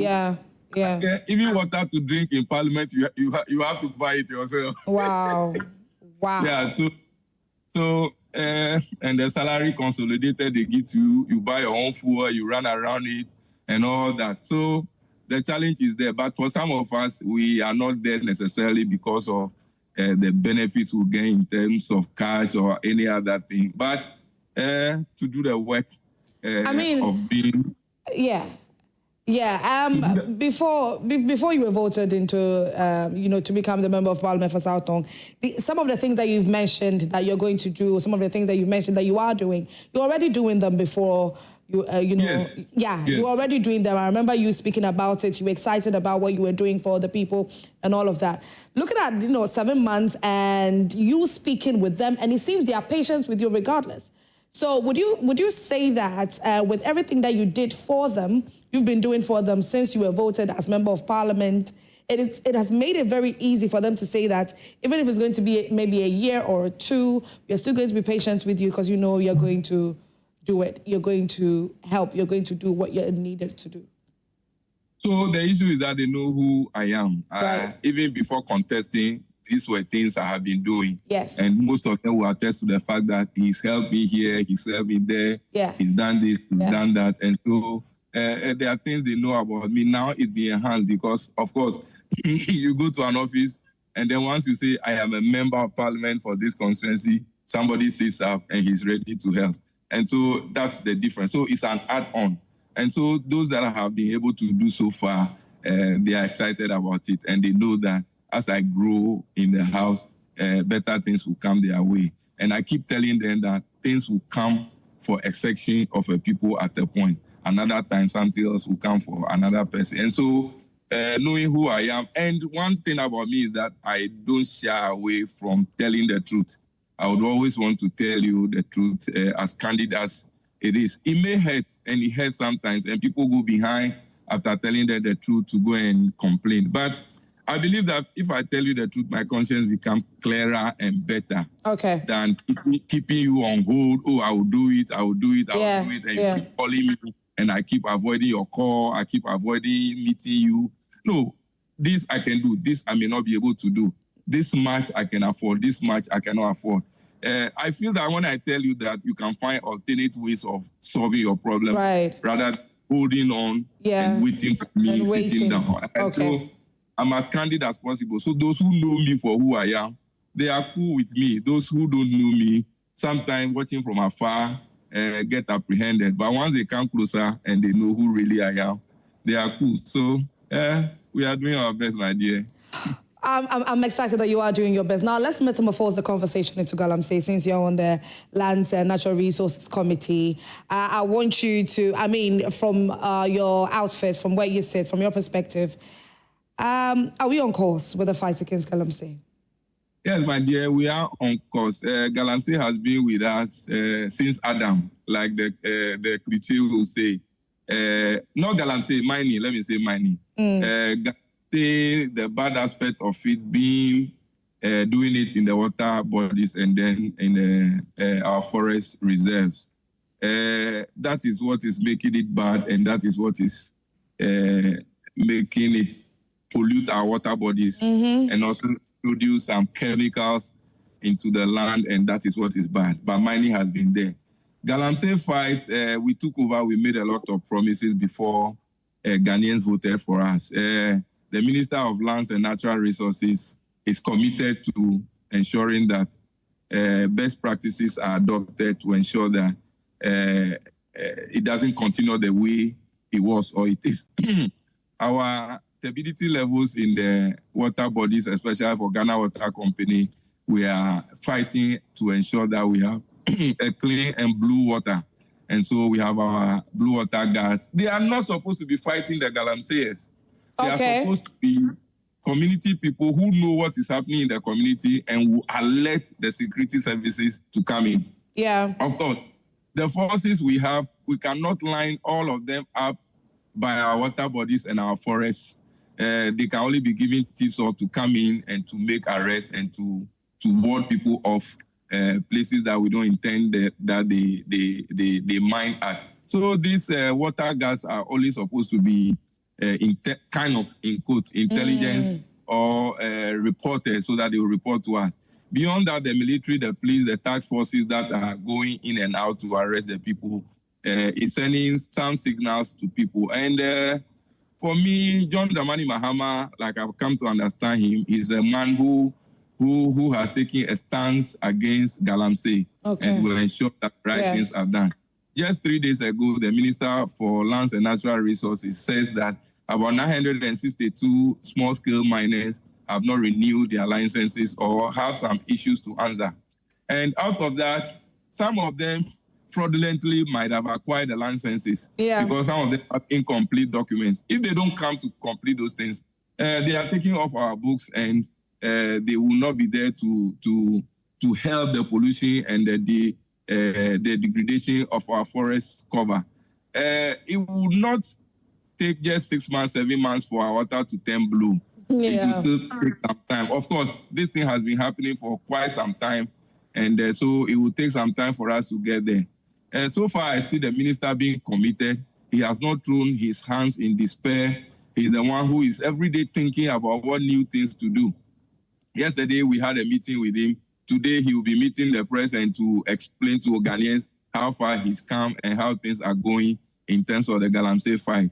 John Dramani Mahama, His Excellency himself, is not sleeping on the job. He's always putting things together. Watch and see how Hannah Bisiu, the director or the CEO of the Mineral Development Fund, is also taking the fight to the people on the ground. Everybody is interested. Everybody is fighting it. Media is fighting. Parliamentarians, we are all fighting. The president, the ministers, and everybody, all Ghanaians. Even the teachers union, the university teachers union. Yeah, UTAG. UTAG. Yeah, it's UTAG. also on our heels to ensure that the pact we sign with them, we respect it. Of course, we will respect, but Ghanaians should give us some space to make sure that we turn things around. We are looking for alternate livelihood for those who are even engaged in the galamsey. And so it's not a one-day process that or thing that will do and then it will wipe away everybody. Don't forget, a whole community lives on mining, not necessarily galamsey. And some other ones who have not gotten to the small-scale level may want to do some kpakpakpa here and there. Yeah. We will have to ensure that we find some alternative livelihood for them before they move away from galamsey. So for me, this seems to be a lot. I mean, it seems to be, somebody would say that, yeah, it sounds good, it sounds great, but don't you think that at the end of the day, if you are not just taking their source of living away from them and you are going to try to reposition them in better areas so that they can still be earning some money, something one way or the other, would that not take a long time with the fight, with this fight against galamsey? No, of course, people should keep body and soul together. Okay. And so, for instance, where you are today and somebody say he wants to move you away from the money, will you be comfortable with it without giving you any alternative? Yeah, you will not be happy. Yeah. And so this is to keep body and soul together. And governance is about seeking the welfare of your people. And so, yes, what you are doing is wrong. We all agree that it's wrong. Even he, the one doing the thing, says it's wrong. But how can we do it such that you also keep your body and soul together? They will tell you this is what they used to pay school fees for their awards and other things. But that doesn't mean that they should break the law whatsoever. But I'm saying government won't just take the whip and just whip people on the street, but we'll make sure that we are moving you from here. We are restoring the land. We are helping you plant some trees and ensure that after a period is done, we'll make sure that you have something you do on daily basis that will bring you some income. Of course, it will not be commensurate with how much you make from doing the illegal thing. But you can't say that when you go to rob, you make so much money. And so if you are giving some small kiosks to sell provision in, you prefer to go and rob. So you do it at the peril of your own life. And you may be arrested. For instance, yesterday I heard in the news that one galamseyer was arrested. He says he's even defecated on himself. See the number of police people that's around him. So that is a trauma you even go through as a practitioner who may be arrested. And so, yes, gradually, we need to educate these people. We need to speak to their mind. We need to ensure that they look for alternate ways of living so that when we move them away from there, gradually they can put body and soul together. Okay, all right. So, Maxwell, please hold on. Do not go away. I mean, Ellie, when we were making your submission, you brought in UTAG. So UTAG wants government to increase the fight against galamsey. And so we have joining us on phone the president of UTAG, Professor Mamudu Akudugu. Good morning. Good morning, everyone. Good morning to Okay. Please pardon me and reposition yourself because the line is breaking, please.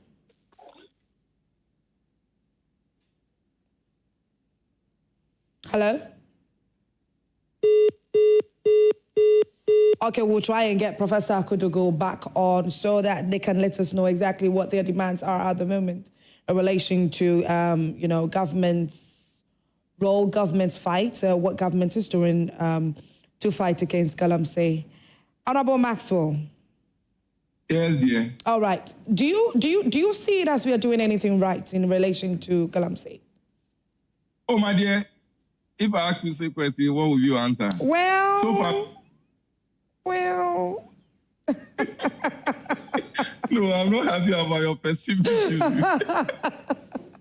But I mean, please go ahead. No, fairly, you are behind, you are watching us. Maybe whatever I say, you will see that because I'm in government, I'm a member of the committee, I am just queuing the issues. But sincerely, if I ask you, don't you see that so far it's good, and that if we keep the momentum, we'll be able to get to where we are getting to? Yes. Won't you say that sincerely? I mean,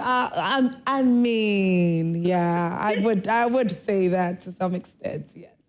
Yeah, sure. So for me, we are focused, and the good thing also is that we have interest groups who like One Ghana Movement, UTAG, and some other people who are keeping the fire under our feet. So it will make us relent. We would push on and ensure that we do. You see, this thing is not a one-man fight.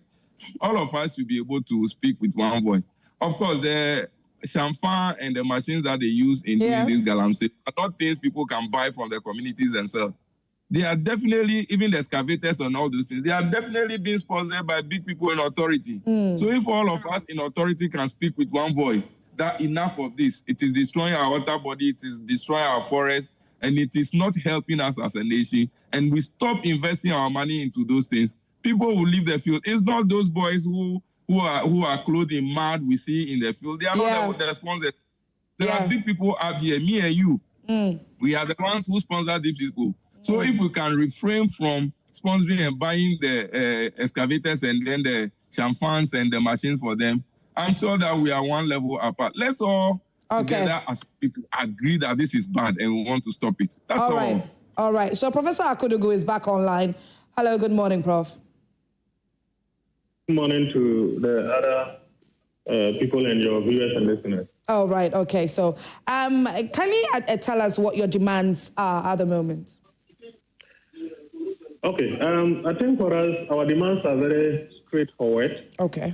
We believe that the fight against galamsey, yes, some achievements have been made, but they are not far-reaching enough to uproot the practice in the country. So we are simply first one specify to get this matter to solve expeditious. Hello? Hello, yes. Yeah, could you please repeat the final line, the final sentence you made? Yeah, the president, prior to becoming the president, as a flag bearer, he signed a pact with us, and in that pact, there were a number of issues that he was supposed to address. One was, as soon as he assumed office, he was supposed to denounce galamsey. Yes. And ask all people involved vacate their activity areas, and to repeal also the LI that allowed money in the forest reserves, and also to make sure that all political actors desist or are sanctioned when they are alleged or they are involved in this practice, among other things. So these were the demands or the promises that were made, and we are asking that those promises to be fulfilled expeditiously. Is there an ultimatum? I don't know how you want to operationally define ultimatum, but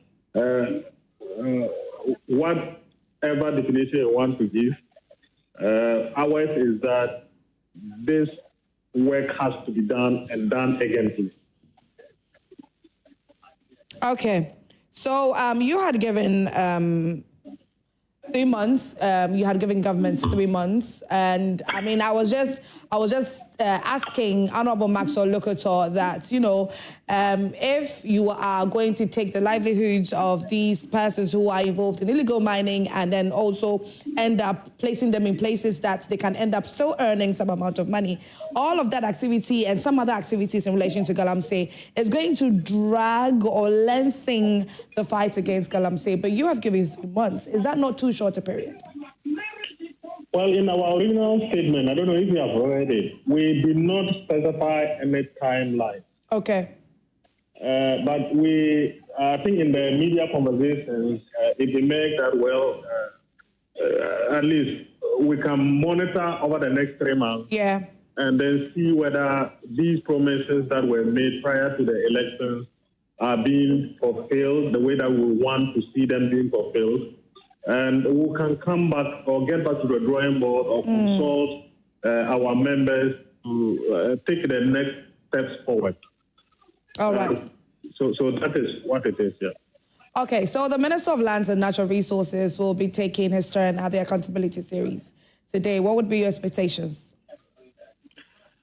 Well, our expectation as UTAC would be that there will be very strong indications or signs given to people who are involved in these illegal activities to get out of the areas and then allow the environment to regenerate and allow our water bodies to regain their integrity and all that. So we expect stronger measures being announced by the minister.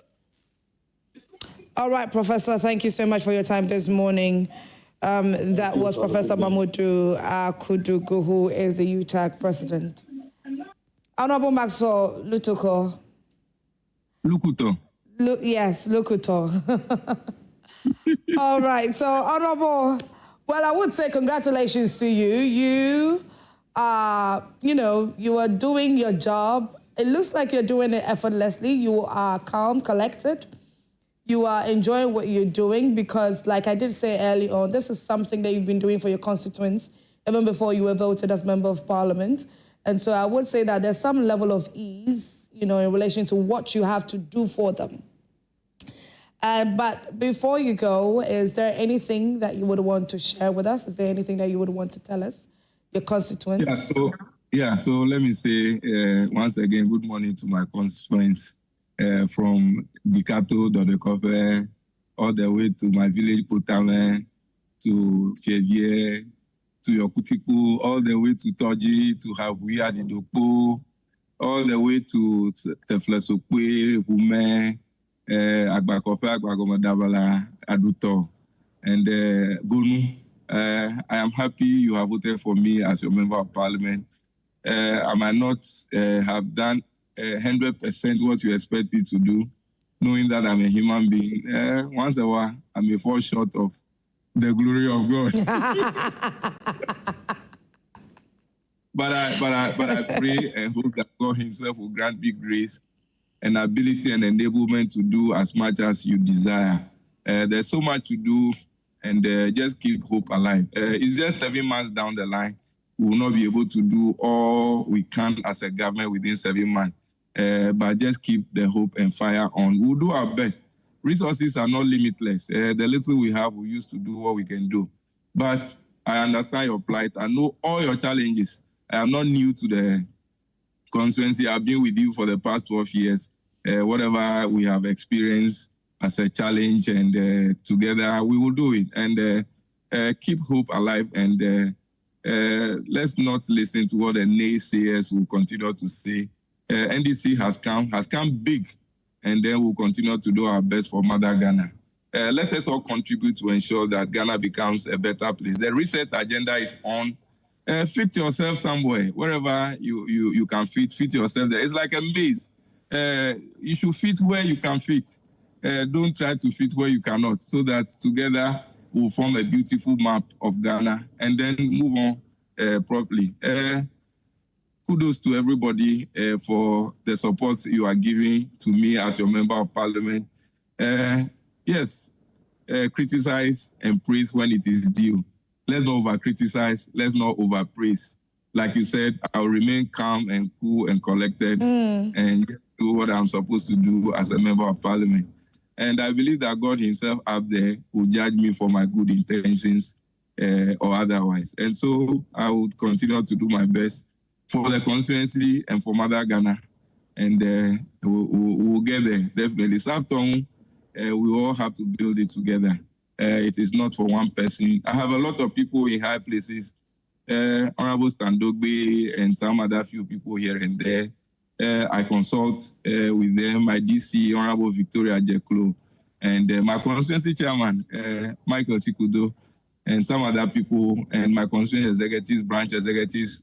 Good morning to all of you, and even my guys from the Elephant family. We are sharing them into pieces. I'm happy they keep calling me every now and then because for me, I represent after I'm not representing NDC. To all the MPP guys and other party guys, good morning to all of you. Let us come together. I promise that we'll continue to have a stakeholders forum at the end of every year to think about how far we have come and how far we want to continue from where we so that we can together build the Southtown we want. Okay, all right. But Honorable, quickly, before you go, Honorable Arabina Obin is a late comer. I would put it that way. What would you tell her? I can imagine what was going through her mind yesterday. I've also longed to be in this house for, like I said, for the past 12 years contesting. And finally, when I got there, a deep breath, I said, whoa, I finally arrived. So I believe that was what was going through her mind yesterday when she was the oath of office. And being a drop in the ocean, she would have to now shake herself, balance herself, and learn how to fit into the maze that is already there. We have been there for the past 7 months. We have gone through our challenges already. We may be the best source of hope and confidence and for her. So she should get close to as many as possible people that she feels comfortable with. And then we'll hold her hand and walk her through this.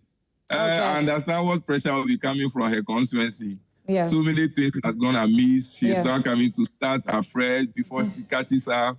The year is over and primaries is beckoning. Other people will be on her heels and all that. But like Speaker said, remain yourself. And I'm sure that leadership will take special interest in her being the baby last. And then they will, they will coach her. They will direct her and then lead her to the path of righteousness. All right, Honorable. Thank you so much for your time this morning. Congratulations to you for the very, very good work done so far. Congratulations. Thank you so much. Enjoy the rest of your day. Thank you. All right, viewers. So before I go away, I'm about to read some messages. I've been speaking with Honorable Maxwell Lukutor. So Honorable Maxwell Lukutor is a member of parliament for Southtown. And so let's take some messages from our viewers. Let's see what they have to say in relation to all that has been discussed so far right here on Prime Morning. You can go to our Facebook page. It is Joy Prime TV, or our WhatsApp number. Okay. Let's see. Let's start off. Messages came in as early as 5:30 a.m. and all of that. Okay, so let's see. Okay, let me start with this.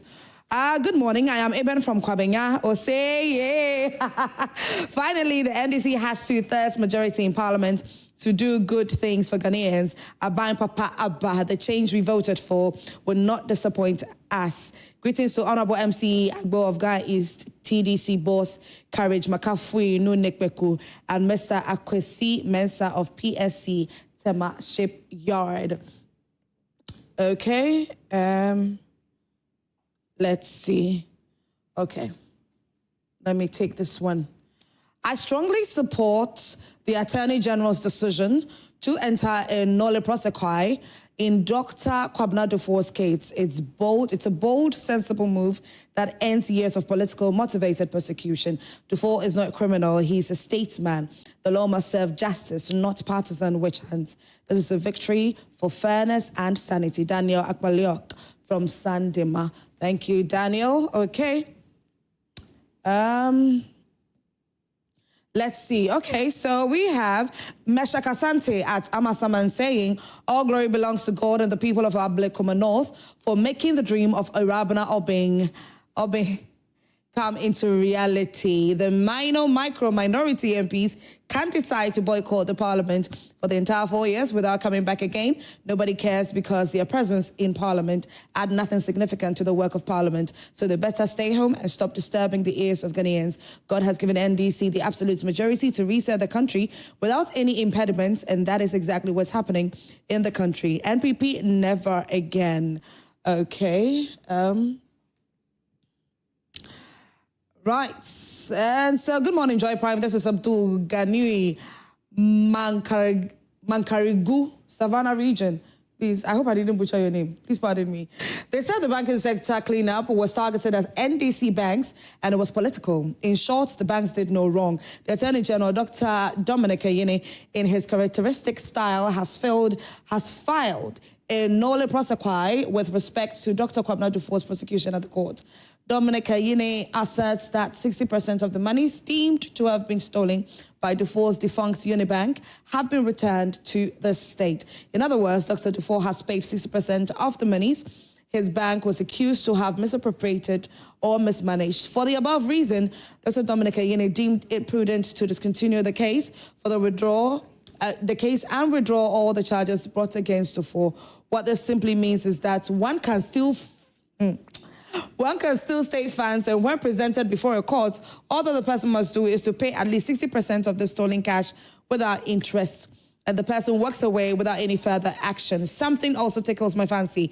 In fact, I'm exceedingly consternated about something when these banking sector, why are we being told that the crime Dufour was said to have not committed, he has settled 60%? How does one pay for a crime he never committed? Under Mahama government, you just need to pay 60% of your wrongdoing and be free.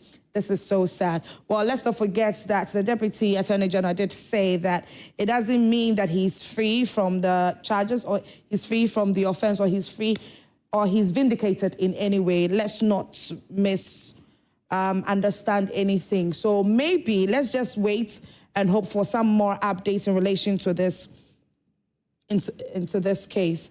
Okay, so Nane Kuyamwa Boating Ablekuma Central says, good morning, Esiodua. Ghana is now becoming a failed state under this current administration. Blatant disregard to rule of law and natural justice. How can it be justified that a bench warrant has been issued against an individual, yet security agencies refuse to execute it and instead provide maximum protection for that same person? Okay, let's move on. Kay Frimpong says, good morning, the Golden Girl. As a country, we should be very careful the path we choose, and things are falling apart, and we are behaving as if all is well. Our security system is at its lowest. Today, you hear of a missing person, and next time you hear the person is found dead. Even though governments continue to tell us the cedi has significantly appreciated against the dollar, things are getting more expensive. Businessman or woman can't even get dollar to do their business because the banks don't have it to issue out the supposed 10 Ghana cedis. Unfortunately, the actual dollar rate on ground is around 12 to 13 Ghana cedis at the Abochi. And we had people complain about the judicial service and campaign about bias in the judicial service. What are we seeing today? Is this the reset promised? What happened yesterday at the Supreme Court is a shame and a big disgrace to the judicial service. People can now do whatever they like. Once your government is in power, you are above the law. Till date, not a single arrest has been made about the barbaric act we saw in Ablekuma North by election. The rerun election. So this certainly can't be a reset, but rather retrogression. Okay, let me take this. That's quite a number of messages. President Mahama has his priorities right, and settling the energy sector debt is clearly one of them. Okay, no, so this is it. Musa Abattoir in Asawasi is saying, it's refreshing to see that the law of the land is finally being respected and not the rule of man. The decision to drop charges against Dr. Kwabena Dufo and others involved in the banking sector cleanup is welcome news because it reflects fairness and due process. However, the Attorney General must go a step further by prosecuting those who caused the state to lose 25 billion Ghana cedis of taxpayers' money and embarking upon the needless exercise. Meanwhile, these affected banks need only 8 billion Ghana cedis to stay in operations. Okay, let's move on. Oh, a happy birthday message. I think I'll do that during the trend segments. Good morning to you. One of the primary ways selfless work can impact Ghana's development is through increased civic engagement. Citizens must become active participants in governance. For instance, the success of community-driven initiatives such as the Planting for Food and Jobs program exemplifies how citizens' involvement can lead to tangible outcomes.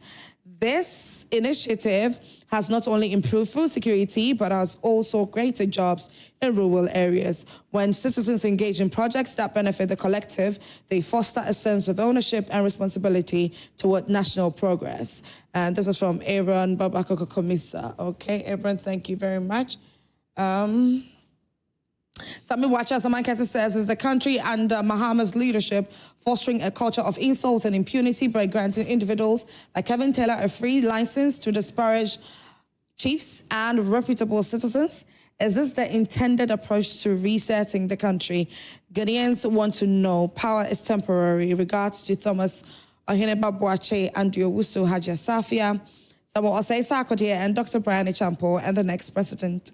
Okay, Dr. Brian Echampo and the next president. Hashtag Mahama stop galamseyer now. Let's see what we have. Let's take some more.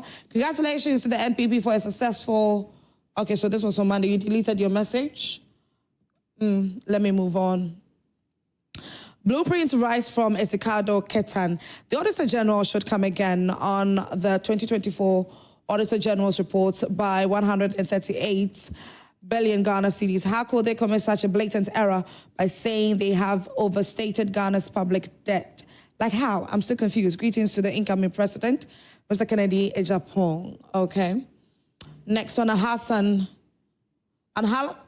Sese from Zenu Central. Good morning to everyone. If you have leaders who insult the youth of this country, that our heads are like coconut, and that they have heads that we cannot describe, can only use our taxpayers' monies to dig the largest hole in the middle of Accra.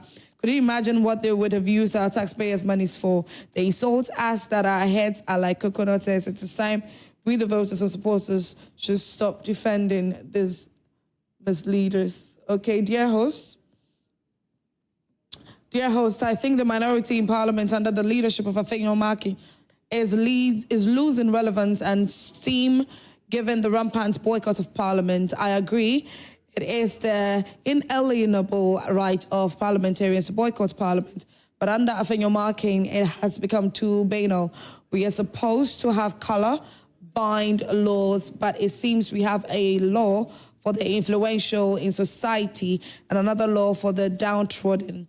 Afenyo Maki assaulted a police officer during a demonstration, but till now, Afenyo Maki is walking free.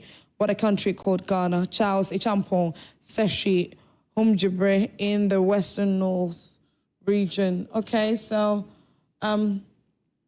Master Planner Junior says, okay, policy analyst Kintampo says the National Delegates Conference on Saturday has indicated that MPP is still the best political party in Africa. No violence recorded. We will unite and win power in 2028, inshallah. Greetings to Hajia Safia Mohammed, incoming MPP National Women Organizer. All right, Master Planner, thank you very much. Let me take this very last message, and then we move on. Daniel Transa, Blekuma Central says, in a country such as ours, we have remained in peace over a period of time. All political parties should first think about the nation we have, but not the political party. NDC government should tackle galamseyer and the economy issues as a country, not party. Greetings to lawyer Justin Kodia, the general of all generals, not forgetting my boss, George Krobi Asante, the youth president, Daniel Ablekuma Central. All right, and so that's it.